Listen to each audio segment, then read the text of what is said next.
Bom, vamos começar então o nosso OrtoCast, mais um episódio. E hoje eu acho que os papais e mamães que estarão nos assistindo vão amar, porque nós trouxemos um convidado muito bacana que vai tratar da odontopediatria. Legal. Dr. Tarcísio Leitão, além de tudo, é coordenador do curso de especialização em odontopediatria.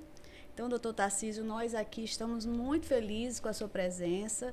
Muito obrigada por estar disponibilizando seu tempo conosco aqui. Imagina, eu que agradeço. Um prazer imenso estar aqui com vocês. Aliás, antes de começar, eu vou pedir um tempinho, Cris, só para ler esse currículo pesado que o Tarcísio tem, né? E o nosso amigo, ele é graduado em odontologia pela UFMA, ele é doutor em odontologia pela Unicamp, é professor associado do curso de odontologia da UFMA, professor do programa de mestrado e doutorado da UFMA, coordenador dos cursos de especialização em endodontia e odontopediatria do Instituto Pós-Saúde, possui habilitação em sedação consciente e também é flamenguista, né? Flamenguista, sim. Isso é importante. Isso é acho que é talvez o mais pese nesse currículo. Mas, Tarcísio, me diz uma coisa, como é que a odontologia, essa profissão aí que nós todos amamos, como é que ela surgiu na tua vida? A odonto começa na minha vida, acho que pela admiração dos profissionais que tive, né? Desde criança, tive experiência ali com uma odontopediatra aqui em São Luís, chamada doutora Ondina. E meus pais, né, nos levavam com muita frequência, sempre um acompanhamento constante. E aí depois eu tive a oportunidade de ser atendido pelo esposo dela e foi assim, fui admirando ele como profissionais. O atendimento, a carícia, né? E uma das coisas que eu acho que me chamava muita atenção, porque a gente ia muito, né?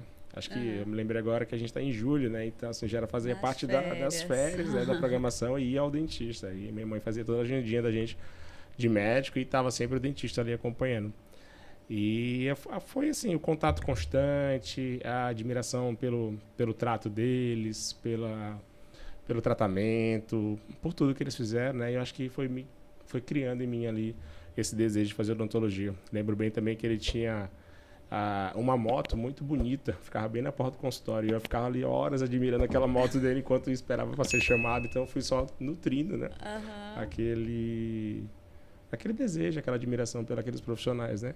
Logo que entrei na faculdade ali para escolher alguma área, gostava muito das áreas de ciências naturais, biológicas, química e tal, e aí eu já então comecei a perceber que meu caminho era na odontologia mesmo. Gosto muito de fazer o que faço. Mas quando tu entraste na faculdade, tu fizeste na UFMA, né? Na UFMA, sim. E tu já entraste já imaginando que tu ia fazer odontopediatria devido a essa influência ou foi uma coisa que foi aparecendo no concurso? Não, foi aparecendo.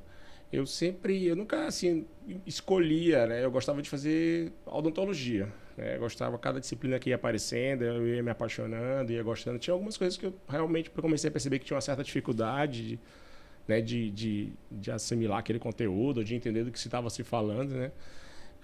Mas a odontopediatria foi ali na faculdade me envolvendo, né? E ela surge assim na minha vida pela minha orientação também, por uma pessoa que eu admirava muito, que foi a professora Cecília, foi minha orientadora de graduação. Acho que foi minha contemporânea praticamente. Em meados do curso. Nossa contemporânea, né? Em meados do curso eu cheguei a conversar com ela, admirava muito o trabalho dela como professora, como odontopediatra e também como pesquisadora, que ela tinha voltado do doutorado na época. E, mais uma vez, as pessoas nos inspirando, né? Nos mostrando ali como exemplo, e a gente vai se associando. Aí ela me aceitou como iniciação científica dela, trabalhei durante a graduação no meu trabalho de conclusão de curso com pesquisa em crianças.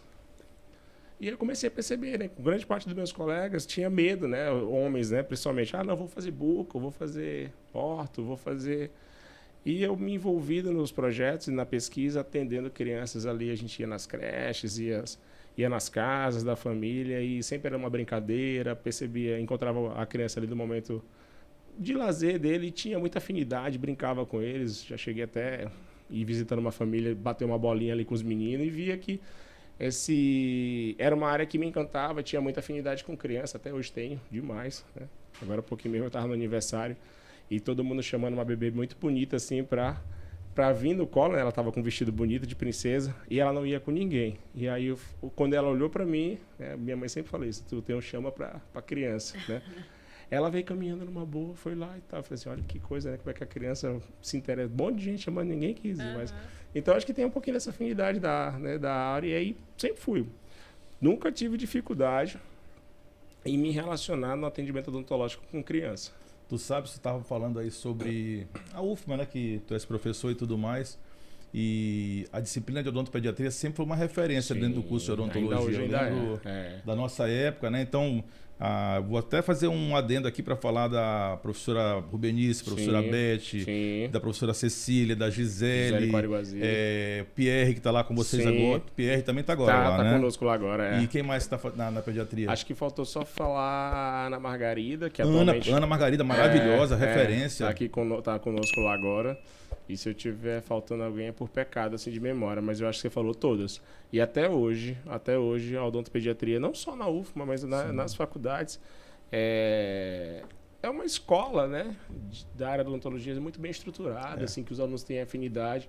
E você falou isso, né? Até hoje lá na UFMA é assim, né? A gente sempre recebe ao final do curso elogios dos alunos como melhor clínica, melhor experiência, por todo aquele grupo que se forma, né? Mas é uma equipe muito qualificada. Acho que uma vez a gente conversou sobre isso, Marvel, desculpa te cortar, Cris. O quanto que a odontopediatria, uma das coisas que nos apaixona também, eu sempre falo isso para as alunas de pós-graduação, ela nos une. Algumas áreas, às vezes, elas se dividem, né? Abrem concorrências e tal. Não sei se você lembra que eu comentei isso contigo. E a gente não. Eu encontrei uma certa limitação num paciente, sei que um colega tem uma expertise em outra, eu encaminho, né? Eu, por exemplo, não sou muito bem com resinas compostas, reconstrução classe 4, aquelas reconstruções de trauma, por exemplo, da criança ter fraturado o dente e precisar, eu faço o canal, aí é a minha expertise. Mas para fazer a resina, eu encaminho para um colega tranquilamente. Não me meto a fazer e me sinto muito à vontade para fazer esse tipo de tomar essa decisão, assim, porque eu sei que estou fazendo melhor pela criança. Eu acho assim engraçado, tu tá colocando esse depoimento, tu dares esse depoimento, porque o dentista, de modo geral, ele não é treinado para ter esse tipo de comportamento, né? De compartilhar, de convidar um colega para participar junto, discutir um caso. Não faz muito parte da nossa formação, né? Na verdade, a gente percebeu a diferença quando a gente começou a dar aula no curso de preventiva, né? Uhum. Inclusive, assim, a gente começou a te conhecer melhor no Instituto Pós-Saúde, já éramos professores lá de ortodontia, mas quando nós fomos convidados para coordenar a atualização em preventiva e interceptativa, né? E eu acho que é uma opinião nossa que, assim, é diferente, né? Assim, os alunos da odontopediatria, eles abraçam de uma forma muito bonita o paciente e isso encanta, de verdade encanta. A clínica é linda e é toda, assim, voltada para aquela criança sair satisfeita, se sentir acolhida, né? E eu acho, assim, que o odontopediatra tem um papel fundamental, ele é um sentinela do problema, né? Ele consegue mais cedo do que todos perceber aí os problemas da maloclusão, tanto da dentadura decídua quanto na mista, e intervir, às vezes não com tratamentos, mas apenas com diagnóstico, com uma conversa, com encaminhamento. Então, estar dentro do curso de odontopediatria, para nós, é muito enriquecedor, é uma coisa muito bacana ter essa oportunidade de estar falando para os odontopediatras. E daí eu queria saber de ti, você acha que o odontopediatra, ele consegue, assim, abraçar melhor a especialidade quando ele tem essa vivência da interceptativa, da preventiva? Você acredita nisso? Isso, eu acho que foi uma coisa que a gente acabou aprendendo com o tempo, né? Na verdade, nosso grupo lá na Pós-Saúde, né?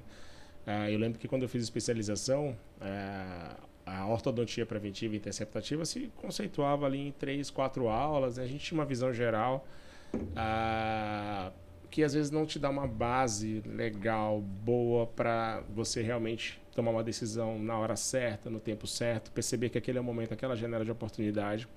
E aí, né, quando a gente teve a oportunidade de conversar, de conhecer, a gente foi trocando essas experiências e eu falei assim, olha, a gente realmente, eu acho que vai dar tudo certo quando a gente casar dentro de um curso onde a gente possa trazer para os alunos um aprimoramento melhor, um aperfeiçoamento melhor dessa área, ortodontia preventiva e interceptativa, né?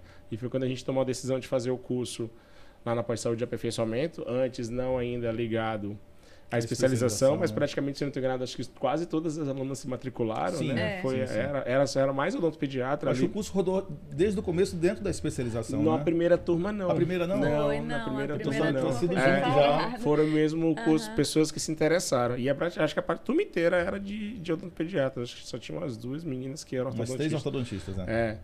E assim, é fundamental porque nessa lógica, nessa ideia, nesse conceitual que a gente fez, né, de agregar as duas áreas, eu acho que foi a hora que também me deu mais base de conhecimento, de tomada de decisão, de diagnóstico, de se eu teria então uma habilidade como odontopediatra para tratar. E hoje eu me sinto habilitado para fazer umas intervenções precoces muito válidas. Ou se não, se já seria o caso de encaminhar para o colega ortodontista, né? Eu acho que esse curso fez toda essa diferença na minha formação. Eu fiz o curso com vocês, não sei se vocês lembram. Eu era aluno. Primeira turma. Eu era aluno. E, nossa, foi uma base bem bacana. E hoje eu me sinto mais seguro. Porque na especialidade, como eu havia comentado, a gente tem poucas aulas, né? A gente entende um pouquinho do desenvolvimento, sabe ali classificar um ou outro. O paciente está vendo, mas essas nuances, principalmente da janela de oportunidade de intervenção, tomar uma decisão na hora certa, no tempo certo. Eu acho que sim. Acho que foi a hora lá que a gente fez aquele curso de 12 meses, né? E fez toda a diferença. O que eu acho que é importante também, que a gente procura focar, dar bastante ênfase nessa questão, na questão do diagnóstico, né? Sim. Porque você fazendo um bom diagnóstico, sabendo em que fase que a criança se encontra, o que você vai realmente tratar naquela janela de oportunidade que tão bem colocaste aí, isso te deixa mais seguro, inclusive, para fazer o procedimento. Ou até mesmo para interagir com o ortodontista. Né? Se eu não vou fazer, mas vou encaminhar, mas eu sei por que eu estou encaminhando. E o que vai ser feito, ou discute o planejamento. Exatamente. Né? O que você acha melhor desse tipo de intervenção, desse tipo de abordagem nesse momento. Então, assim, essa base é bem bacana. De até mesmo ajudar o colega ortodontista na tomada de decisão, porque eu acho que vocês também percebem, né, que a ortodontia, né, corretiva, sim, né, ela é bem ampla e às vezes para alguns alunos fica distante a preventiva e interceptativa, né? E aí às vezes alguns colegas eu até falo, e alguns até me encaminham paciente ortodontista, né? Que é para fazer manejos, né? Fazer intervenções dessas crianças precocemente. Eu não faço, cara. Não, eu fiz a especialização, mas eu não me lembro bem, eu não tenho muita habilidade, eu não faz parte da minha aplicativo. Tu faz a expansão, ou tu faz a tração, acompanha aí o tempo que for necessário contigo, e depois você me encaminha que eu alinho, eu acompanho. Legal, cara. Bom mais saber. ou menos assim, que eles têm partilhado.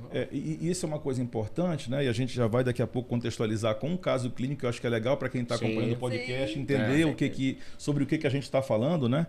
É que quando a gente fala de pegar o paciente no momento oportuno, em fase de crescimento, da criança, né? Não é que a gente vai eliminar a necessidade de um tratamento corretivo. A ideia da interceptação não é essa. Mas por vezes, embora às vezes a gente até consiga. Sim. 40%, tá? Não é que tem lá literatura? Exatamente. Mas assim, a ideia primordial que eu acho é você de repente tornar um tratamento corretivo mais conservador, menos invasivo, mais rápido, com uma mecânica mais realizada através de uma mecânica mais simplificada. E isso faz toda a diferença pra gente, né? Perfeito, isso aí mesmo. Antigamente se pegava as crianças sem cárie nenhuma, ou seja, estavam indo ao odontopediatra, mas com umas oclusões super difíceis de tratar já lá na frente. Enquanto que agora, por causa... Eu acho assim, vocês foram pioneiros nisso, né? Acho que sim, viu? Acho que sim. Aqui no estado. Aqui no estado do Maranhão, A gente vê os cursos isolados, assim, não muito ligados mas não integrados com a odontopediatria, exato, né? Mas eu acho que, assim, pensar nessa integração, né? Eu acho que fomos o primeiro, sim, o pioneiro aqui. É uma integração onde os dois lados saem ganhando, cara. Exato. Com certeza. É isso aí. A gente trouxe um casinho do próprio Instituto Pós-Saúde. Ô, Roberto, coloca aí pra gente, por favor. Roberto? É o caso da Isabela. Aliás, eu queria muito agradecer a mãe dela, Leidiane. E a Isabela, uma paciente que também tem isso, né, Marvel? Acho que tu vais comentar. A questão dos pais, o envolvimento da família, né, é fundamental. Eu queria muito agradecer a mãe da Isabela por ter aí disponibilizado o caso da nossa linda paciente aqui para que a gente possa discutir agora. Na realidade, isso que Cris pontuou é um negócio extremamente importante para a gente hoje. o envolvimento da família no tratamento da criança que vai fazer ortodontia interceptativa, né? Isso é fundamental. Então, é quase um consenso na especialidade que normalmente os casos que não caminham bem são casos onde a família não aderiu ao tratamento, né? Acho que até tem um caso recente de uma mãe, quando pensou também em fazer tração reversa de maxila, olhou a máscara, né? E assim, antes de... Conversou com outro colega e ela falou assim, ele não vai usar isso, né? Antes da criança usar, ela já falou que ele não vai usar. Ele se mexe muito dormindo, aí ela veio cheia de estigmas, né? Sim. Cheia de contrapontos, assim, ao tratamento. Aí foi a hora que a gente sentou. Mas tu sabes... E conversou, explicou, e aí ela aderiu ao tratamento. O caso da Isabela... Porque a Isabela, para o leigo, para o aluno de especialização de ortodontia que está começando agora, ou de pediatria, a Bela ela é uma paciente que a gente chama de padrão 3, e ela tem essa configuração facial porque esse osso aqui da parte da face média, né, a maxila, né, ele cresceu pouco, veio pouco para frente. Pode passar, Roberto? E... Obviamente, quando isso acontece, o paciente ele passa a apresentar essa configuração, esse perfil mais côncavo, né? A mandíbula fica muito mais, mais marcada no rosto, não é isso? E é uma maloclusão esquelética que na idade que ela se encontra é um momento oportuno para você manejar esse paciente ortopedicamente. E a gente faz isso como tu colocaste, né? Faz uma expansãozinha, pode passar, Roberto, por favor? E associa a expansão à máscara facial, que tu pontuaste. Tu falaste que é atração, né? Exato, isso. Exatamente. Termo técnico, né? Acabei aprendendo com vocês. Exato. Esse é o aluno falando da aula que o professor deu. Não, agora todos nós dominamos o assunto, né? Depois você me dá uma nota. Nota 10, nota 10. E aqui ela tem uma mordida cruzada, que é consequência do problema esquelético que ela apresenta, né? Pode passar, Roberto, por favor?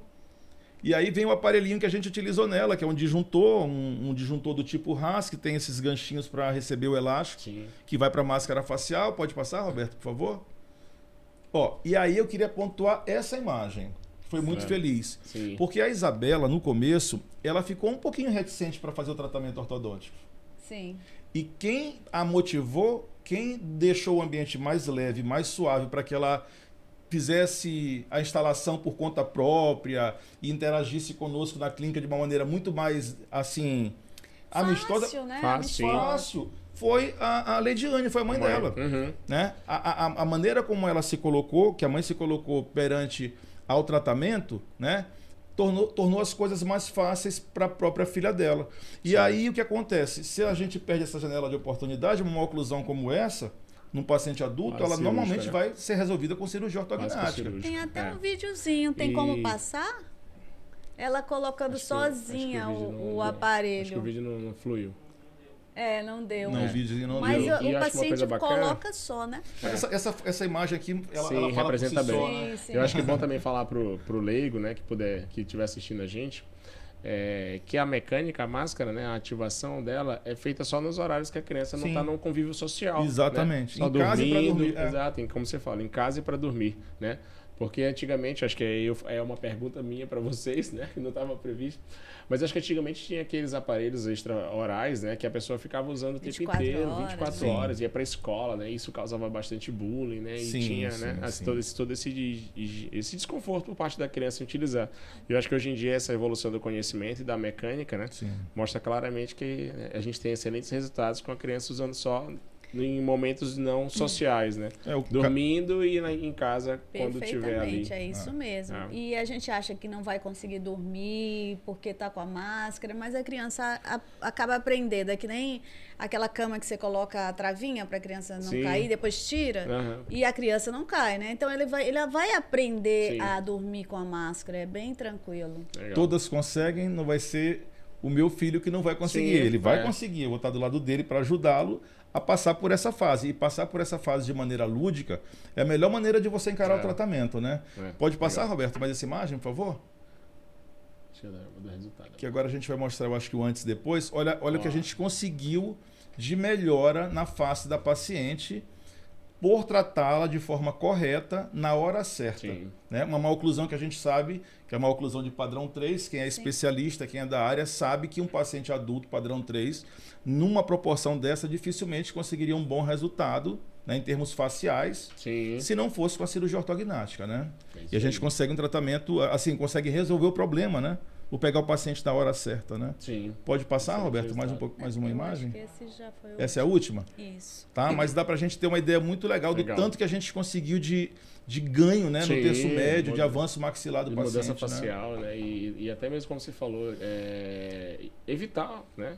Que uma condição dessa se perpetue durante muito tempo e quem sabe fique mais difícil de manejar lá na frente, né? E eu acho que essa é a grande sacada, né? A grande vantagem dessa interação odonto-pediatra, ortodontia, ou quem sabe até o próprio ortodontista, ou até mesmo o próprio odontopediatra manejando, porque nesse caso quem manejou foi uma odontopediatra, né? Sim, A Bianca. foi no sim. curso. Foi no curso, a Bianca, curso. odontopediatra. Foi, Bianca Bianca. Live. Exato, É isso? Liz Pai dela, Pandolves. né? A gente lê ela. Eu brincava com ela que era Ah, um nome beijo, difícil hein, de falar. Bianca. Muito Então, gente um boa. odontopediatra manejando essa situação, esse caso, bem, um excelente resultado. Sim, sim, Isso com aí. certeza.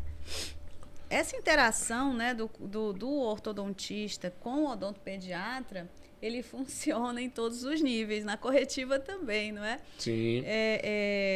No caso, você acha que é necessário, por exemplo, quando a criança está usando o aparelho, a gente acabou de mostrar o caso da Isabela, né? Com um disjuntor, enfim, é mais chance de ter placa, é mais chance de ter... Você acha que deve mudar esse protocolo de intervenção? Assim, a criança tem que ir mais vezes ao Sim. consultório do odontopediatra? Isso é uma coisa que nos preocupa, até falo em aula, né? E dou aula nas especialidades de ortodontia também, na odontopediatria também, dessa preocupação que a gente tem que ter quando o paciente usa aparelho ortodôntico. Principalmente, né, nesse manejo convencional, bractes e arco, né, que é o que acumula mais placa bacteriana. E uma coisa bem interessante é que geralmente ele entra nessa fase da corretiva, ali numa fase de adolescência, né, onde é delegado a ele os seus cuidados em saúde. Né? É como se assim, a mãe falasse assim, agora você já você já fiz a minha parte e agora é com você. Só que aí na hora que entrega isso, algumas vezes isso pode ser bem desastroso. Porque a criança, às vezes, ela não tem maturidade ou hábito bem construído, ou então mesmo até a própria fase da sua vida, que é a adolescência, né? Que vai vir aí, ou se há algum tipo de dificuldade, se vir, né? Ou então algum tipo de compromissos, né? Com escola, com vários compromissos e acaba negligenciando a higiene e a saúde bucal. Né? Então, acho que é bom a gente pontuar, né? Até para as famílias que estiverem assistindo a gente, que a visita no ortodontista ela é importantíssima, né? Dada a continuidade do tratamento para finalizar ali a mecânica e a correção no alinhamento que foi necessário ser feito. Mas não esquecer que o odontopediatra precisa também ser visitado. Ou então até mesmo lembrar os colegas ortodontistas disso. Né? Porque o odontopediatra ele tem essa formação, né? E a base da formação do odontopediatra não tem como negar, é o manejo da cárie dental, que é a doença mais prevalente do mundo, e ela é extremamente prevalente nas crianças e adolescentes, né? E então o odontopediatra tem muitas ferramentas para lidar com isso, né? Tem muito conhecimento, pelo menos deveria ter, né? E aí a hora que o ortodontista perceber certas limitações, perceber aquela criança com uma má higiene, perceber uma criança com um tecido gengival bem inflamado, muita placa aderida, né? Não somente manejar, sei lá, né? Com medidas corriqueiras de consultório, como por exemplo uma profilaxia, né? Às vezes fica nisso, né? E às vezes não é somente isso, às vezes precisa de mais. E eu acho que é a hora realmente, né, do odontopediatra o ortodontista chamar o odontopediatra para ficar mais perto. Para nós que somos ortodontistas e queremos assim ter uma visão mais objetiva da questão, como é que tu definiria hoje um protocolo de acompanhamento para um paciente, um pré-adolescente, um adolescente, que, como tu bem falaste, acabou de receber a responsabilidade de tomar conta da sua saúde bucal, de se cuidar, né? Como é que tu hoje pensaria numa abordagem de protocolo para controlar esse paciente ao longo do tratamento ortodôntico, de acordo com, vamos colocar, de acordo com o grupo de risco que ele se encaixasse? Sim. Legal. A gente tem muitos estudos que mostram, né, desse acompanhamento da cárie dental e até mesmo da doença periodontal, os estudos que a gente chama de estudos de monitoramento, né, que é esses estudos de retorno, né? Para pacientes de alto risco, eu vou já dizer qual é a categoria desses pacientes, a gente planeja, né, dentro do nosso plano de tratamento um retorno bem próximo, de 3 em 3 meses. Tá? O de risco moderado, 6 em 6 meses, e os pacientes de baixo risco, ano a ano. Essa é mais ou menos a programação que a gente faz do paciente, tanto de controle e acompanhamento de cárie dental, como de doença periodontal, né? Talvez varie um pouquinho para doença periodontal, mas para cárie é basicamente esse o contexto. E aí, então, a gente está falando de um paciente de alto risco, né? E que paciente é esse? O paciente de alto risco geralmente é um paciente que tem uma condição bucal que possa favorecer o acúmulo de placa bacteriana. E aí se enquadra os pacientes que usam aparelho ortodôntico, né? Mas não é somente isso, porque eu posso ter muito bem uma criança, um adolescente que usa o aparelho, mas ele escova muito bem os dentes. Então, geralmente, a condição de usar o aparelho ortodôntico precisa vir combinado de outras condições. E é a hora que o odontopediatra tem habilidade para identificar quais são essas outras condições. Por exemplo, o índice de placa muito alto ou muita placa bacteriana presente. Acho que até o ortodontista consegue identificar isso, né? Legal. Se isso também vem associado a uma dieta querogênica, uma dieta rica em açúcares, aí pronto. Esse paciente ele já vai entrar ali já de moderado para alto risco, né? A gente tem uma escala a gente tem estudos que mostram, né, como classificar o paciente em baixo, médio ou alto risco, mas geralmente o alto risco é quando vem combinado pelo menos 3 fatores de risco. Uhum. E a gente já está falando que o aparelho ortodôntico é um. Se eu identificar uma má higiene, poderia combinar e talvez, E a quem dieta? sabe ali, uma dieta, e a gente tem ferramentas para identificar como é que é a dieta do paciente, né? Porque não basta a família ou a mãe dizer assim, ele come muito doce, ele come muito... A gente tem ferramentas hoje na odontopediatria que a gente acabou incorporando na nossa prática clínica, que a gente chama, por exemplo, de diário alimentar, né? Que é uma prática, inclusive, do né? nutricionista. Que bacana, né? não sabia disso. Acho que por exemplo... Você coloca, a pessoa escreve, Exato, é uma ferramenta de diagnóstico que a gente importou da nutrição, né? Existem outros, eu vou falar do diário, mas existe, por exemplo, o inquérito alimentar, existe o recordatório das últimas 24 horas. O nutricionista aplica muito bem essas ferramentas quando quer identificar a nossa dieta, seja para um obeso, seja para um cardiopata, seja para um diabético, ele quer saber o que a pessoa come.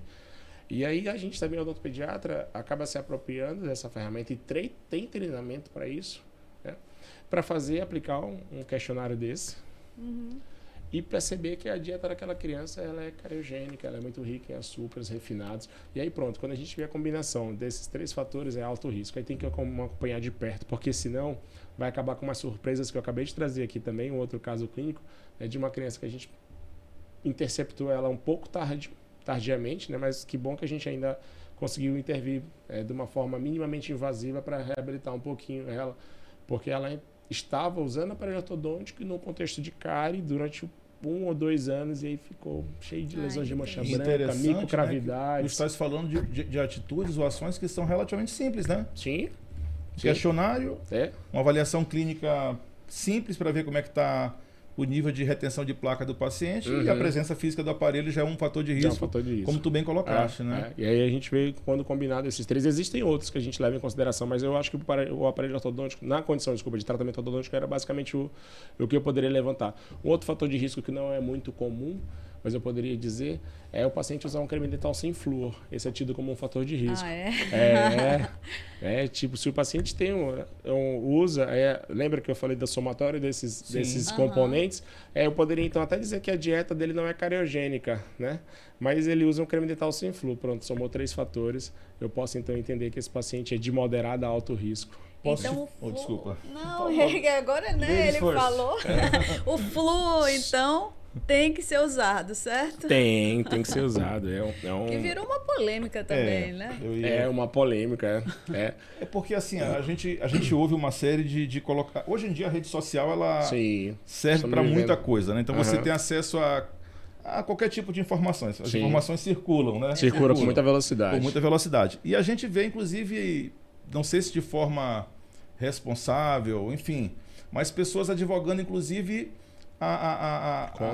contra, né, a utilização do flúor. Eu queria te perguntar, inclusive, a gente ia tocar nesse sentido da importância do flúor, tu falaste.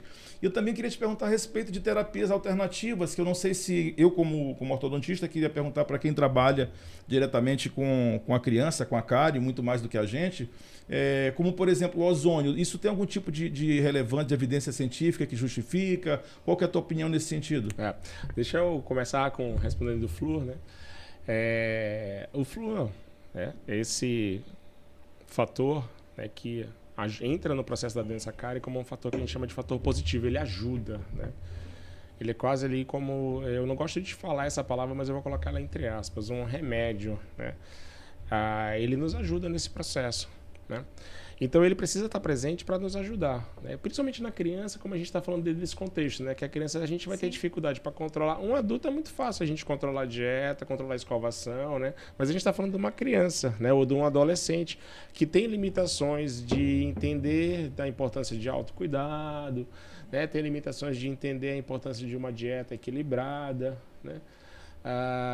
Pois bem, então dentro desse contexto o Flu ele entra como um fator importantíssimo, ele não pode nunca ser deixado de mão, né? E a gente tem muita segurança. O Flu em odontologia é um dos temas, é o tema, na verdade, da odontologia mais estudado no mundo inteiro, tá? A gente estuda Flu desde de meados ou desde o início ali do século 1930, 1950. Ele é muito estudado. O maior número de revisão sistemática sobre esse assunto em odontologia, fluoretos, uso de fluoretos em odontologia. Então a gente conhece muito bem os seus benefícios no controle da cárie, né? Conhece também os seus riscos, quais são os riscos, tá? E dentro desse contexto de quais são os riscos e conhecendo muito bem os seus benefícios, a gente busca lançar mão de estratégias para maximizar, né, otimizar ao máximo os benefícios dele no controle da cárie dental e minimizar, né, ou diminuir a quase zero os riscos que ele pode vir a causar, tá bom? E aí só que acontece que as fake news, né, essas informações, essas desinformações se espalham muito rápido, né? E às vezes a pessoa pega aquele mínimo ali e potencializa. Eu sempre dou em aula e dou um exemplo, né? Se você pegar uma dipirona e tiver com uma dor de cabeça, você tomar um comprimido, você vai parar a sua dor de cabeça, né? Agora, se você pegar um caso de uma pessoa que tomou 100 comprimidos de dipirona e ela vinha a óbito, né, ela utilizou daquele produto de uma forma inadequada. Sim. Ninguém deve tomar. O problema não é a dipirona, né? Exato, o problema não é a dipirona, é a forma pelo qual foi aplicado, o paciente utilizou. Né? Então, é mais ou menos o que eles querem explorar do uso de fluoretos, quem utiliza dessas fake news, né? Pegam os riscos que a gente conhece e a gente evita com que eles ocorram, tá? A gente expõe o nosso paciente adequadamente a esses produtos para que ele não se submeta a nenhum tipo de risco e maximize os seus benefícios. E aí eu até trouxe aqui, né, um exemplo de um produto, tá, Marvel? Eu acho que não sei se vocês conhecem. A Colgate lançou esse creme dental com essa proposta, né? Eu até trouxe ele também no slide. Se tu queres passar dois slides? Não, fica legal. Fica assim. Fica legal. Tem como pegar, Roberto, com a câmera aqui como passar? o produto ou não? Mais um slide. Ou passar, né? Mais um slide. Mais um, desculpa. Pronto, eu trouxe aqui alguns exemplos, né, de produtos fluoretados para o paciente. Eu queria enfatizar aquele lá, ó. Não ganho nada. Esse primeiro aqui? Exato. E eu não ganho nada pela marca, tá? Não, tudo bem. Não ganho nada pela marca. Inclusive aqui tem diversas marcas, tá bom?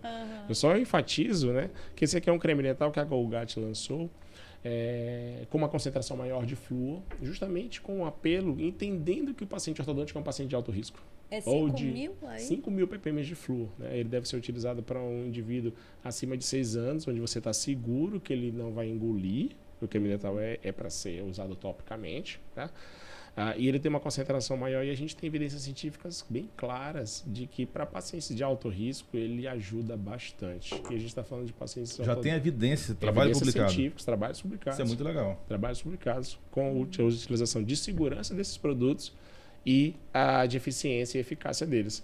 Então, assim, é um produto que tem uma indicação bem bacana para esses níveis de paciente. Eu trouxe aqui também outros dois, né? Que é gel fluoretado, verniz fluoretado, tá bom? Vocês trabalham com selante ainda? A gente ainda trabalha com selante, sim. Indicado nos casos. Indicado nos casos que forem todos, necessários, não né? para todos os pacientes, né? Quando for... Tem uma idade que você usa como referência para aplicar o selante? Geralmente Até o selante, o selante ele é indicado para pacientes também em alto risco, como a gente havia comentado aqui, e para pacientes que estão com dente em erupção, né? Então essa condição, quando ela se combina dentes em erupção com a paciente em alto risco, ele está indicado o selante, né? E a gente sela. E hoje em dia, uma das maiores evidências científicas que a gente teve recente é que a resina Flow se comporta melhor do que o selante. As resinas Flow surgiram no mercado, né? A gente tem tentado umas aplicações clínicas dela, né? Forramento ali, levantamento de parede, alguns, né? Eu acho que vocês utilizam também às vezes um pouquinho na colagem de Brex, porque facilita, né? Também para mini implante. Mini implante para cobertura. Machucar. Pronto. E aí a resina Flow, que a gente está com uma... Vezes, né? Sim. Isso. A gente está com uma... E não é uma evidência científica baixa, não. É uma revisão sistemática da literatura. Parece uma coisa assim, que lançou tão pouco tempo, mas a gente já tem estudos que comprovam que a resina Flow tem melhor eficiência clínica do que o selante. Estou ouvindo o Tarcísio falar de evidência científica, eu estou aqui me segurando para perguntar. Não, eu quero saber do ozônio. Sim. Eu quero saber do ozônio. Então, não fuja da pergunta. Vamos lá. Qual é a evidência científica do ozônio? Então, eu até trouxe uns slides, quero passar, Roberto, mais um, tá bom? Do ozônio na odontologia, tá bom? A gente tem uma evidência, uma revisão de literatura ali, uma revisão sistemática da literatura, se eu não estou enganado, era de 2008, ela é um pouco antiga, tudo bem, mas eu vou já falar para vocês em que contexto que ela entra, mas elas nessa época já era estudado dizendo que o ozônio sim, era ali a conclusão está pequena, mas é algo promissor, mas que ainda não tem evidências científicas clínicas o suficiente para que suporte ela em nenhuma área da odontologia. E aí eu fiz esse print hoje, tá? Fazendo essa busca de ozonioterapia e odontologia, né? E aí marquei ali, não está escrito, mas bem aqui em cima está escrito só revisão sistemáticas, tá bom? Para a gente não lidar com a necessidade de ir para dentro dos estudos e encontrar a qualidade deles, né? Os colegas já fizeram esse favor para a gente, já reuniram essas informações em revisão sistemática. E aí tem na endodontia, na periodontia, na tratamento da cárie dental, na implantodontia. E aí eu convido os colegas, né, para ler esses trabalhos, assim, não sei se todo mundo tem habilidade nesse sentido, mas em geral, Marvel, respondendo a tua pergunta, Sim. Não, a gente não tem evidências científicas que suporte o uso de ozonioterapia nos tratamentos odontológicos, como tem sido proposto, tá? A gente realmente tem visto aí essa super indicação de tratamentos. Eu já recebi pacientes do meu consultório falando, né, que receberam, por exemplo, ozonioterapia em reabilitações com implante. Já vi até com tratamento ortodôntico com alinhador.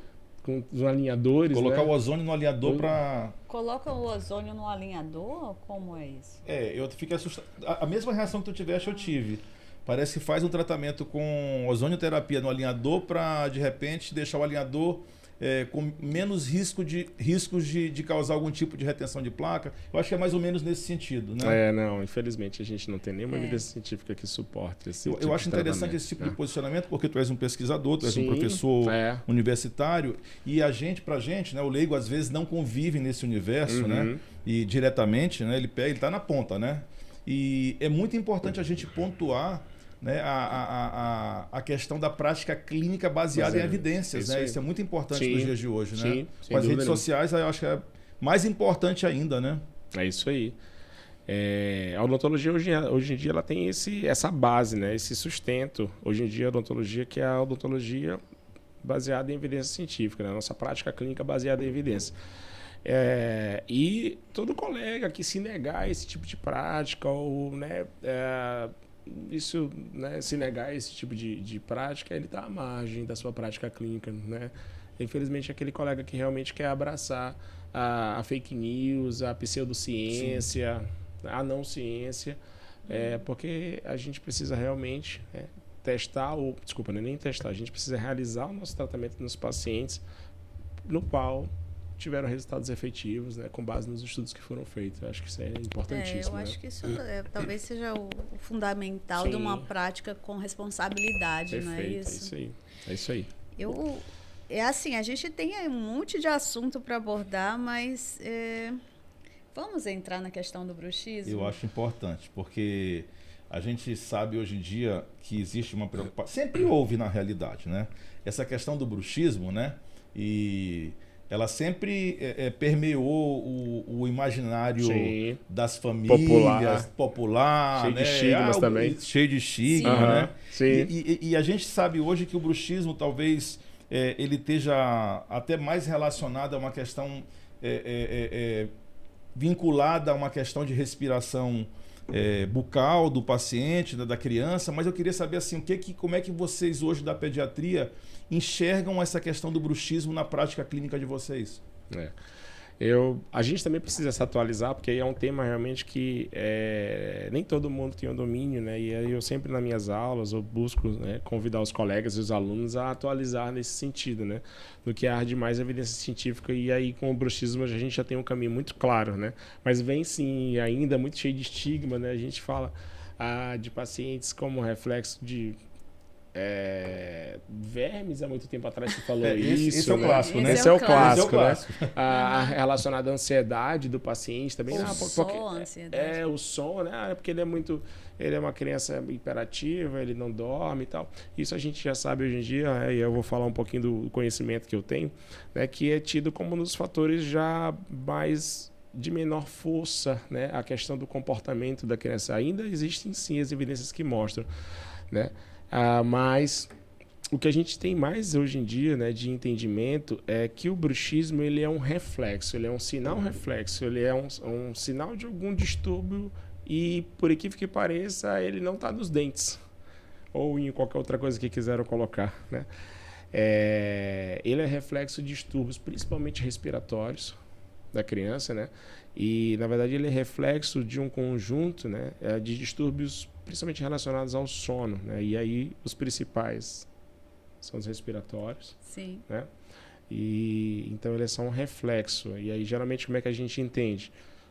Um paciente chega no consultório, né? A mãe chega e a gente tem visto hoje em dia alguns colegas que não têm esse conhecimento adotando placas, né? Tratando pacientes com placas rígidas, pacientes muito novinhos, né? Exato. E a gente até sabe que hoje em dia essas placas não vão ter essa capacidade ou essa habilidade de segurar esse crescimento, né? Mas eu acho que o mais importante de tudo é entender o porquê dela, né? O que ela vai fazer, o que uma placa vai fazer num paciente que tem distúrbio de respiração? Assim, ou por exemplo, está com uma adenose, ou um respirador bucal. O que uma placa dessa vai fazer? Nada. A placa, na verdade, ela só tem uma indicação clara: proteger os dentes nos casos graves. Mas, então, ela entra ali como também um paliativo de um problema bem para trás que precisa ser resolvido, que são principalmente os distúrbios respiratórios, né? Pacientes ali que têm algum tipo de obstrução, pacientes que sofrem muito com rinites alérgicas, né, que gripam com facilidade, e é mais ou menos esse caminho que a gente precisa investigar.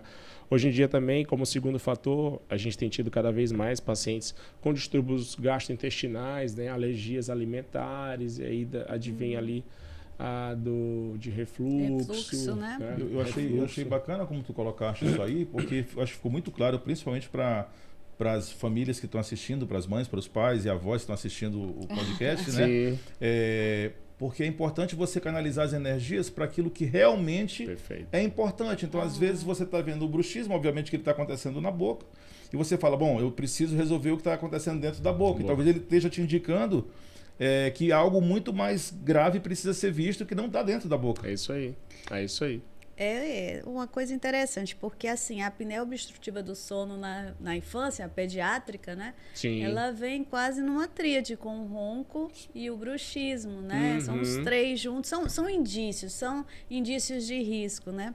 Eu estava aqui, nossa próxima pergunta é justamente sobre a apneia obstrutiva, porque assim, não é justo que o indivíduo chegue aos 40 anos, segundo Guilherme No, é o que acontece, né? A pessoa apneica, ela chega para ter o primeiro diagnóstico aos 40 anos. Imagina a quantidade de enfermidades que ele vem trazendo ao longo de uma vida. Para quem não sabe, a apneia obstrutiva é uma dificuldade de respirar à noite, durante o sono. Sim. Né? Quando isso poderia estar sendo visto ainda em criança e está sendo realmente abordado de forma multidisciplinar, como tem que ser, né? Eu queria te perguntar, você acha que a odontopediatria contemporânea, moderna, está preparada para aceitar esse desafio? Que é um desafio, né? Eu acho que não, viu, Cris? Eu acho que cada vez, minha opinião, né? Eu ouço poucos colegas compartilharem do que nós estamos conversando aqui, né? Ainda, infelizmente. Mas eu acho que isso aqui é uma oportunidade também de estarmos, né, divulgando, né, e expandindo esses conhecimentos, né? Mas se tu me perguntar como é que a odontopediatria está preparada, eu vou te dizer que ela está pouco preparada, né? Eu acho que a gente precisa realmente aprofundar mais, conhecer mais, do que você falou, né, de distúrbios do sono, apneia obstrutiva, avaliar a criança como um todo, né, porque às vezes a criança está vindo com aquele sinal do bruxismo, né, e é uma criança, como você falou, que já ronca, e que isso vai ter impactos na vida toda, no seu desenvolvimento como um todo, né, e até mesmo como fator de risco para doenças crônicas lá na frente. Sim. Né? Então, precisamos cada vez mais falar sobre isso. Sim. E isso, Marvel, sim, isso é ciência. Isso é problema de saúde pública. Isso. Problema de Exato, saúde pública. exato. Bem colocado, Isso que a né? gente precisa, né, enfatizar e bater nessa tecla. Sim. Né? E assim, eu acho interessante também, mais uma vez, reforçando essa questão, que é um diagnóstico relativamente simples, né, Cris? Você não vai precisar de algo muito complexo inicialmente para identificar esse paciente, né? Sim. Não, mas a gente tem que assumir essa responsabilidade da Isso. triagem, né? Às vezes tem coisas simples, a gente coloca no curso o questionário pediátrico do sono. São perguntas que a gente faz para os pais que vão direcionando aí o nosso... A gente não tem como fazer um diagnóstico pleno, é o médico que faz, mas a gente tem a obrigação da triagem. Sim. Né? Esses questionários ajudam bastante. É isso algo aí. simples de fazer. De aplicar. De aplicar. Outra questão que eu queria conversar contigo, e eu acho que tem a ver também, Tarcísio, com a questão do manejo do paciente. A gente está falando de crianças, e a gente sabe que trabalhar com criança, por vezes, não é tão simples. Sim, né? não é. É um desafio. A gente está dentro da clínica de vocês, da pediatria, o ortodontista ele vive meio que numa bolha, né? Na bolha ortodôntica, né? E aí, quando teve o convite, eu sempre pontuo que tu que nos motivaste a criar o curso de ortodontia preventiva e interceptativa dentro da especialização de odontopediatria lá no pós-saúde. E o curso existe em parte porque tu tiraste a gente da inércia, né? Que bom, graças a Deus. E a gente passou a conviver com a clínica de vocês. Sim. E a gente sabe que é uma clínica, assim, com suas peculiaridades. Sim, Né? Trabalhar com criança intensas, requer sim. paciência, empatia, enfim. E a ideia, eu acho que a odontologia é cada vez mais oferecer conforto para essas Sim. crianças, né? A gente recebe as crianças no consultório da ortodontia hoje em dia, eles muito melhores condicionados do que recebia há 20 anos atrás. Eu acho que isso é trabalho, é produto, é fruto do trabalho de vocês, né? Sim, sem E dúvida dentro desse nenhuma. contexto, cara, uma coisa que assim que me causa assim, uma certa dúvida é em relação à questão da sedação. Uhum. Vocês fazem sedação para atender casos mais complexos, de pacientes menos tolerantes a receber Sim, tratamento? com comportamento mais desfavoráveis, né? Sim, eu acho que a sedação, né, é outra ferramenta aí, né, que tem adentrado muito nos nossos consultórios e facilita bastante o atendimento. Porque sim, né, o atendimento odontológico, ele acarreta alguns desconfortos, né? E é próprio do atendimento odontológico, eu sempre falo isso em aula, né? Todo mundo que senta numa cadeira do dentista e abre a boca se sente inseguro, até um adulto. Sim. E aí Com imagina uma certeza. criança, Eu né? acredito que sim. E aí, então, imagina uma criança. E a criança, como é que ela vai responder essa sua insegurança? O adulto, ele tenta se conter. Alguns adultos até não se contêm. Entende melhor o que está acontecendo. Exato, né? mas a criança não consegue. E ela vai, então, refletir com choro, com resistência. Né? Tu tens um curso de sedação consciente, Sim, né? a gente tem um curso de sedação lá na pós-saúde. Mas é um curso que você vê dentro da pediatria ou ele também é um curso aberto para outros profissionais? É um curso aberto aos outros profissionais, né, que eu acabo também conjugando junto com os alunos da pediatria, né, dos alunos que estão em curso. E na maioria das vezes os colegas externos que fazem são cirurgiões bucomaxilo, né, que querem ali também lidar com entregar mais conforto a esse paciente, né? Imagina, a gente estava conversando na semana retrasada de um colega que ia fazer implante zigomático, protocolos, cirurgias de 3, 4 horas, né? Em ambulatório, em consultório, mas isso é desconfortável, é demorado, né? Imagina, né? E aí então você entrega mais conforto a esse paciente lançando mão dessas ou medicações, né? Ou até mesmo o gás óxido nitroso que causa esse relaxamento. Só para tirar essa dúvida, porque eu acho que deve ser a dúvida de alguns colegas. Vocês, se o colega que não for odontopediatra quiser fazer um curso lá no pós-saúde contigo, só sobre sedação consciente, ele não precisa fazer odontopediatra, ele pode fazer o curso direto. Pode fazer o curso direto. É um curso de 96 horas, se eu não estou enganado, reconhecido pelo CFO, né? E a gente algumas vezes divide ele em 3 módulos, 3 meses, ou às vezes a gente até consegue fazer ele em 2 meses com uma intensidade de aulas maiores, né? E ao final do curso, assim, é uma bagagem clínica. Aí você fala que o curso é meu, e na verdade não é meu, não. É de uma equipe, né, que eu integro, chamada Cedares, de 2 colegas. Na verdade, ele é uma equipe de 4 colegas, mas geralmente, atualmente, eles estão vindo para São Luís em 2, que é o Rafael Celestino e o Andrigo, né, 2 colegas muito bacanas lá de São Paulo. O Andrigo é de Santa Catarina, e eles compõem ali uma equipe que, né, rodam o país, né, dão vários cursos em vários lugares, São Leopoldo Mandique, Curitiba, São Leopoldo Mandique, Campinas, né, e outras escolas de pós-graduação do Brasil. E aí aqui em São Luís, né, me agreguei, né, a eles. E aqui em São Luís eu consegui. E aqui em São Luís eu agreguei, né, a equipe deles, assim, para a gente poder tocar esse curso, né? E outros colegas podem fazer assim, implantodontistas, odontopediatras, né? Que é o que mais o cirurgião dentista de modo geral, né? O periodontista também faz. Hoje em dia quem está muito, né, ligado na sedação é os colegas da harmonização orofacial. Sim. Porque gera desconforto. Imagina quantas agulhadas. Procedimentos demorados. Ela fica consciente, né? Por isso ela não dorme, né? Porque é uma dúvida que talvez o leigo tenha, que a pessoa apaga, não é assim. Não, ela não apaga. Ela apaga se ela quiser. Eu fui paciente Ele fez lá a sedação.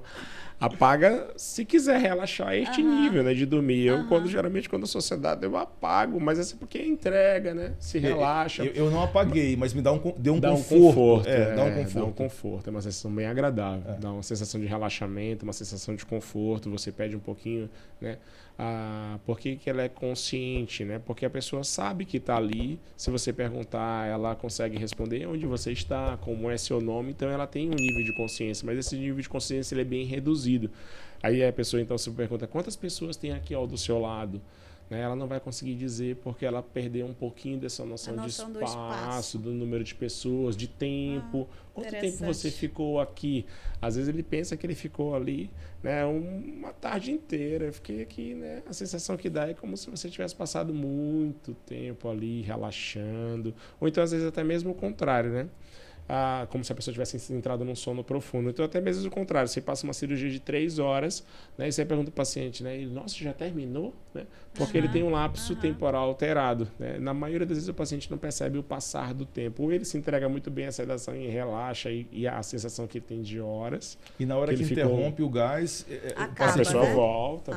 Imediato, né? Imediato, volta dirigindo, se for, volta às suas funções normais. Porque o efeito do gás especificamente, ele é ali na hora que está entregando ao paciente. Pô, que legal, né? E aí ele é muito bacana para as crianças, né, que têm dificuldade, né, nesse manejo. Pacientes de tratamentos desconfortáveis também, porque eu sempre dou esse exemplo, né? Eu sempre falo para os alunos, né?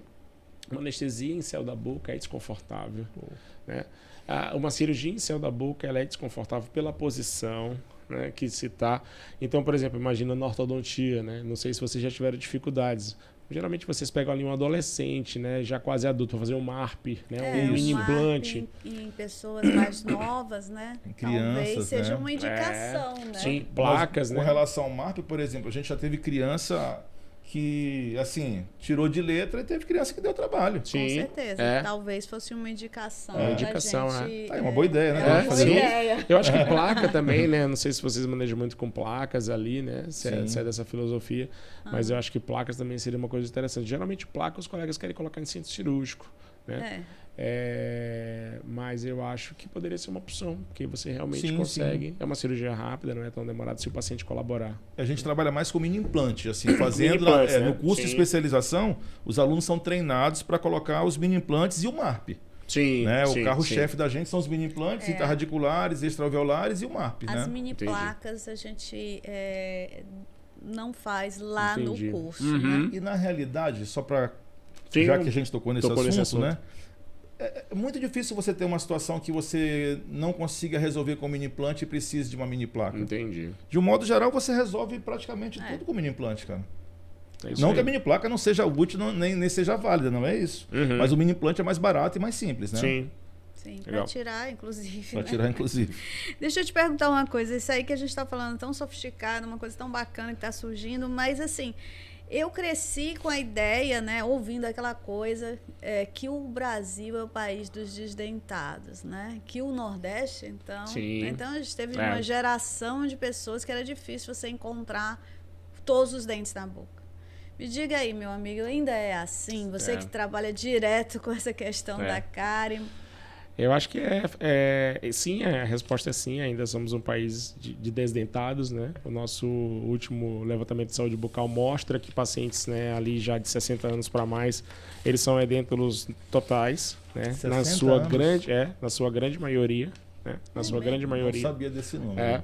Acima de 60 anos, eu não vou te saber com exatidão agora, né? Mas é como você falou, Cris, às vezes na região Nordeste também tem um impacto muito grande. Isso é fruto da odontologia que foi praticada nessa época da década de 80, 70, né? Uma odontologia muito mutiladora, né? Onde o paciente tinha pouco acesso, principalmente aqui no Nordeste, né? Eu lembro bem de um paciente que eu tive que sedá-lo, né, para fazer implante, porque a lembrança que ele tem, a anotação que ele tem de dentista é quando passava um dentista no interior, uma vez ao mês, o pai dele amarrava ele na árvore e eu já amarrava os filhos. Meu Deus. Imagina, como é que não vai Medieval, adquirir? né? É bem grosseiro. Nossa. E aí então o dentista extraía os dentes, né, que estavam doendo ou que estavam cariados, né? Então bastava estar cariado ou incomodando que já passava para tirar. E aí a gente veio nesse relato desse paciente duas coisas: a odontologia mutiladora e o quanto que isso causa o trauma nas pessoas, né? Assim, então ele, por exemplo, se pensar em dentista, ele já começa a suar frio, porque ele acabou guardando, né, na sua memória tudo isso, horrível. né, essa associação. Então, Cris, a gente, né, viveu essa odontologia mutiladora durante muitos anos. Aí depois a gente veio uma nova geração, que é a geração de 80 para 90, que a gente chama de odontologia restauradora. A gente precisa estar muito atento a isso também, tá bom? A odontologia restauradora. Então, a gente, então, na odontologia brasileira, começou a lidar melhor com a cárie, né? E aí propondo o tratamento restaurador. A preventiva ainda estava longe, tá? A preventiva não era uma das grandes preocupações da odontologia, como bojo, assim, né? Como grandes profissionais. Extensão para a prevenção. Black, né? Sim. 80, né? Foi muito praticada. Sim. Né? E a odontologia restauradora, ela hoje em dia é dessa geração, né? Da minha geração, acho que da geração de vocês, né? Também dessa Nós geração. somos um pouquinho mais velhos. Não, mas é da geração que tem vários dentes restaurados em Sim, boca, sim. né? Que já não é mais a dos nossos pais, que tem muitos dentes extraídos em boca, Sim. né? Então, eles são frutos dessa odontologia mutiladora. Os pacientes mais velhos que têm muitos dentes extraídos em boca. Nós já somos a odontologia restauradora, onde nós temos muitos dentes restaurados em boca, né? E a odontologia preventiva ainda ficou distante. Agora que nós estamos abertos e devemos nos manter abertos para uma odontologia menos invasiva, né? Porque naquela época imaginava, como você falou, a extensão preventiva de Black, que imaginava-se que assim a gente conseguia prevenir cárie nos sulcos oclusais. Então o sulco a cárie era bem no centro do sulco, mas a gente fazia a extensão para pegar toda a oclusal, destruir todo aquele tecido, uma tentativa de prevenir com que o tecido... Já imaginando que iria cariar, né? Cariar, exato, né? E fruto disso, a gente tem muitas bocas restauradas hoje em dia, tá? E o tratamento restaurador, infelizmente, ele tem uma característica que a gente chama de tratamento restaurador repetitivo, né? Ele falha. Ele falha. E aí, toda vez que o tratamento restaurador falha, ele falha em função de mais perda de estrutura dental. E aí, hoje em dia, o que nós chamamos de ciclo restaurador repetitivo, é por isso que a gente está atento. A gente, na verdade, na odontologia brasileira, acho que talvez no mundo inteiro, mas principalmente na odontologia, a gente deveria ter acordado ou deve estar atento atualmente a uma odontologia menos invasiva, mais preventiva, ao ponto, por exemplo, da gente colocar na nossa prática clínica mais selantes, mais produtos remineralizadores, mais orientação de higiene bucal. Eu posso te fazer uma provocação? Pode, claro. Sei que não é da tua área direta, mas assim, tu não achas, tu estava falando sobre isso, tu não achas que daqui a um tempo a gente vai ter uma geração de problemas causados por má indicação de lente de contato? Sim, sem dúvida nenhuma, nós teremos. Porque é feito cada vez mais, muitos jovens fizeram isso aí. Sim. A gente vai sair do país dos desdentados para os países dos mutilados. Que vivem sequelas das lentes de contato. Que convivem com as sequelas da lente de contato. Sim, não, é exatamente isso que a gente vai viver. Porque não é algo contra a lente de contato. É algo pontual que eu estou pontuando contra a má indicação do procedimento. Super indicação. Super indicação, melhor colocando assim. É isso aí. Muito provavelmente a gente vai também viver consequências disso se a gente não mudar o rumo dessa odontologia de superindicação, de sobretratamento, né? Porque o que a gente vai acontecer ou já está acontecendo agora? Quando você indica uma lente de contato desse para um paciente que não tem necessidade ou não tem indicação ou não é a melhor coisa que precisa ser feita, quantas vezes a gente está vendo agora paciente que precisa de correção ortodôntica e o colega corrige com lentes de contato, né? Pacientes jovens demais, né? Sim, aí descruzando classe 3 com lente de contato e aí coloca lá quase 5 milímetros de plataforma oclusal no central, nos dentes anteriores, é quase que uma pista ali para descruzar esteticamente a mordida. O impacto disso no ligamento periodontal, o impacto disso, né, no tecido periodontal e o impacto disso nos tecidos de suporte geral. Então, se a gente não estiver bem atento, a gente vai viver essa odontologia, né, de sequelas dessa superindicação das lentes de contato. Interessante. Porque, né, existe uma máxima na odontologia restauradora que diz que todo dente restaurado é um dente que, inevitavelmente, ele vai trazer, né, com o passar do tempo, mais sequelas ao tecido dental, né? Geralmente a restauração falha e as lentes de contato vão falhar com o passar do tempo, vai falhar em função de mais perda de estrutura dental. E quando não está bem indicado, o paciente que não tinha nada... Ele passa a ter, Passa né? a ter. Para o Passa resto a da ter. vida, um problema. Exatamente. O cara entrou saudável e sai com um problema. Sai doente. Se não estiver bem indicado. Você está bem atento a isso. Meu amigo, a gente queria saber um pouquinho também sobre o HMI, né? Que é Legal. um assunto que está também em voga, né? Tá. Eu comecei a ter mais contato com o assunto no curso de vocês. Sim. Eu confesso que eu até ter o contato, isso já tem uns 4 anos que a gente está juntos, né, lá na pediatria, na interceptativa, eu não sabia o que era HMI. Fui saber com vocês. Então, a HMI é realmente uma alteração que a gente tem cada vez discutido mais, né? Até então, ela não é nova, tá? Alguns colegas pensam que isso é uma patologia ou um distúrbio novo. Na verdade, não é não. Ele já foi descrito na literatura há muito tempo, né? E os primeiros pesquisadores que descreveram ele como fizeram uma analogia a um dente de queijo. Inclusive, o termo, né? Remete a isso, um dente de queijo. É como se o dente tiver vários furinhos, vários micropores e seja muito frágil, né? Então não é uma patologia nova, mas a gente agora começou a dar uma atenção a ela. Agora sim, as pesquisas, né, tentaram esclarecer melhor que tecido é esse, o porquê que esse tecido. Então, HMI, né? O que é HMI? HMI é esse distúrbio de desenvolvimento do tecido dental. Eu vou já falar para vocês o que a gente imagina que sejam as suas causas. A gente não tem. Tem algumas projeções tem também, sim. né? Vamos passar uma projeção para o pessoal entender do que a gente está falando. A gente via o HMI, a gente via na clínica, você via, mas você não sabia que fazia parte de uma... Seria uma não uma tríade, mas uma sequência? Sim, ele tem... Desculpa.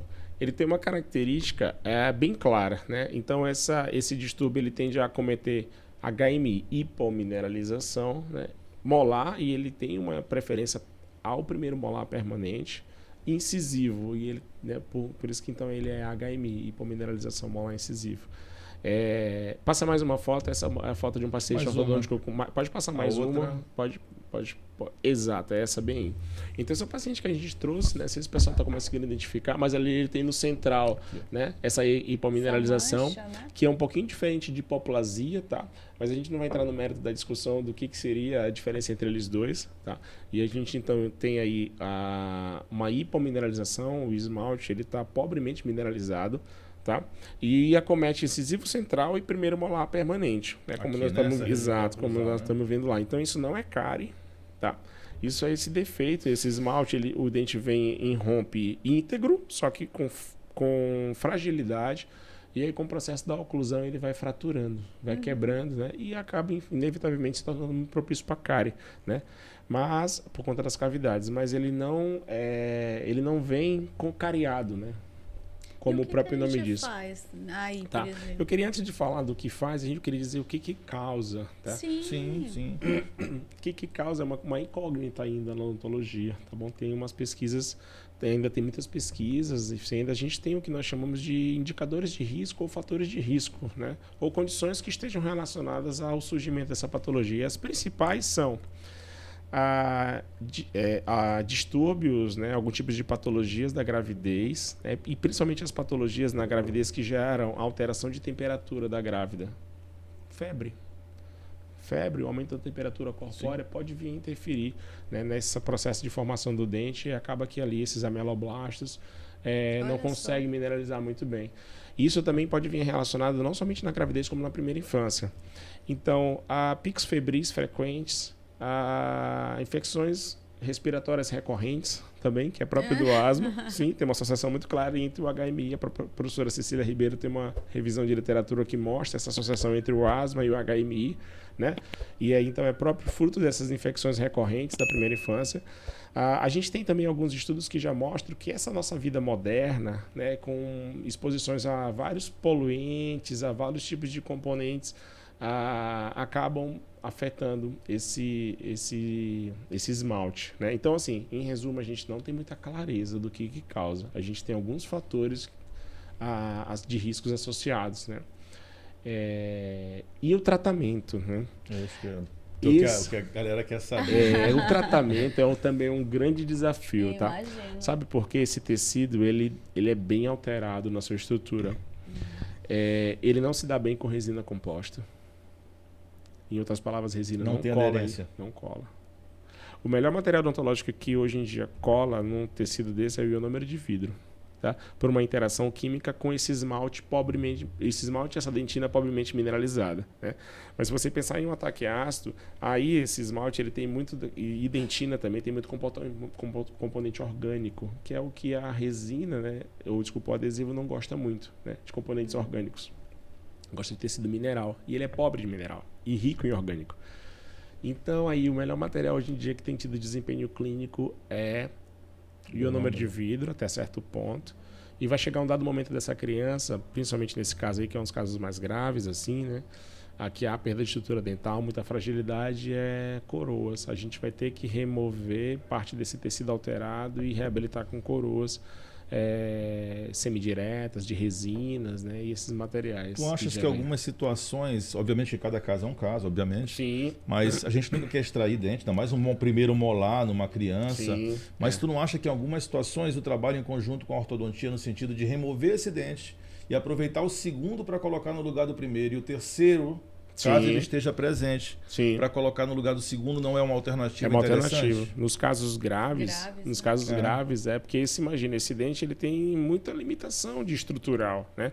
Então, nos casos graves, é uma alternativa sim, tá bom? A ser discutida. Eu até trouxe um caso clínico aqui. Tá na sequência? Tá na sequência, é o próximo. Pode passar, Pra gente poder discutir isso, tá bom?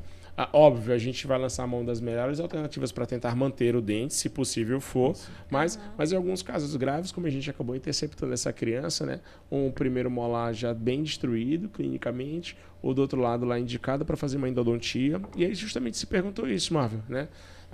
Vale a pena? Vale a pena fazer endodontia nesse dente, né? E ainda considerando que era uma criança que ia precisar, né? Não necessariamente por conta desses dentes ou desse arco, mas ia precisar de tratamento ortodôntico porque ele era um palato ogival, né? E tinha muita...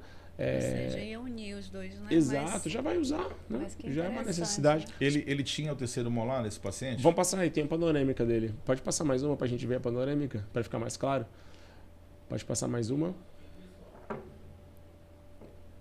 Pode. Será que está sem a panorâmica? Não, acho que ficou sem ela, né? Ficou sem ela, né? Tá bom. Mas a panorâmica mostrava o terceiro? A panorâmica mostrava o terceiro. Mostrava o segundo e o germe do terceiro.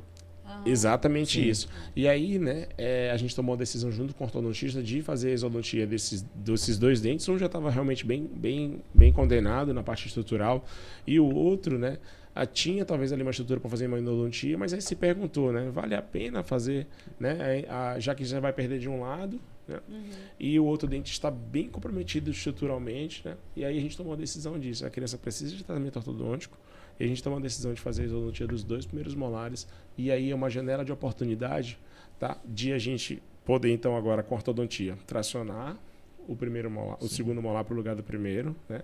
E aí o terceiro para o lugar Permitir a irrupção do terceiro no lugar do segundo, Sim, né? exato. Porque imagina só, a outra opção de tratamento que o colega dentista tinha dado para a família era assim, ó. Faz a endo desse dente 46, né? A exodontia do 36, né? A gente bota um mantenedor de espaço para no futuro colocar um implante. E o osso? Exatamente. E a janela de oportunidade que a gente ia perder de tracionar mais facilmente, aí vocês ortodontistas que dizem, né? Não, eu digo assim, porque o implante vai ser colocado lá com 18, 19 anos, né? Isso. E aí esse você vai garoto ter o que de osso ainda para colocar esse implante? O defeito ósseo que vai ter. Exato. Né? Então, se a pessoa tem o terceiro molar numa boa posição, sim. esse Se for um possível fazer tratamento, isso, né? É um tratamento muito possível Na realidade, e bem até previsível, né? E assim, a gente até brinca, né, que quando a gente tem um adulto que perde um primeiro molar, tem o segundo e o terceiro, o melhor tratamento é o implante do primeiro e nunca trazer o segundo nem o terceiro, porque é uma mecânica difícil, né? Nem só difícil, ela demora muito, custo-benefício. Né? Mas aqui a gente está falando de uma situação de um paciente muito jovem. Sim. Né? Esse garoto e acho que aí ele a estava gente com tem uns que 10, 12 anos. Individualizar Não, um pouquinho mais. A abordagem. A abordagem, né? Exatamente. Então é isso, né? Acho que fica bem legal porque tem se discutido isso, né? Salvar os dentes a todo custo, né? Mas dentro de um planejamento integrado, odontopediatria, ortodontia, né? Eu acho que sim, né? A exodontia entra como uma opção de tratamento nessas condições. Né? Às vezes, não sei se vocês já chegaram também a tomar uma decisão de um primeiro molar bem comprometido, onde a criança lá futuramente biprotusa talvez ia precisar extrair os pré-molares. Sim. Né? Sim. Por que não extrair então esse molar Quatro comprometido? primeiros com molares. Certeza. Né? Tem que Exato. individualizar a coisa, Exato. porque se você quiser colocar todo mundo dentro de uma mesma forma, fica muito difícil você fazer um diagnóstico preciso, né?